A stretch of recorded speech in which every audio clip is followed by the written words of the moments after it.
Guillaume Caour. Avec Guy Birenbaum. Bonjour Guy. Bonjour Montpellier, bonjour tout le monde. Guy from Paris. Yes. Certaines recherches concernant la catastrophe nucléaire au Japon sont donc impossibles, censurées sur le web chinois. Oui, les événements dramatiques japonais ont des conséquences inattendues. On apprenait hier par l'AFP que les termes fuite nucléaire étaient censurés sur le principal portail chinois sina.com.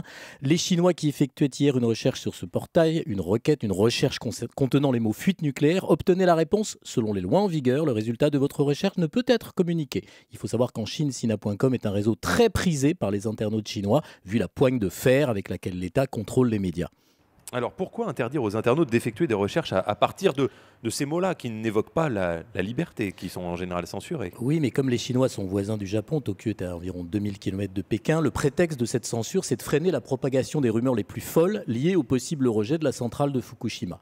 Dans un premier temps, le ministère chinois des Affaires étrangères avait expliqué qu'aucun niveau anormal de radioactivité avait été détecté en Chine. Mais cette communication n'a pas convaincu.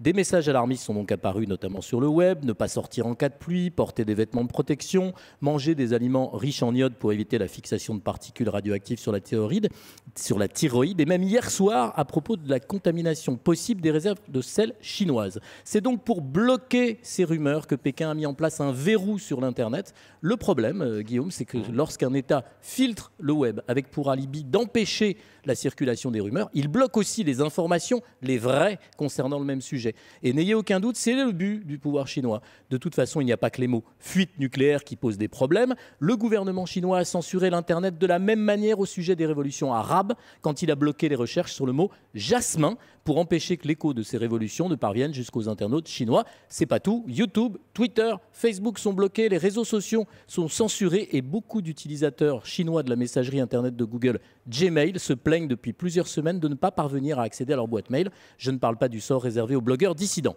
Si la Chine ouvre ses portes, des mouches entreront forcément, a dit un jour le leader communiste Deng Xiaoping. Eh bien, il serait grand temps que les mouches entrent et qu'on les entende enfin voler en Chine.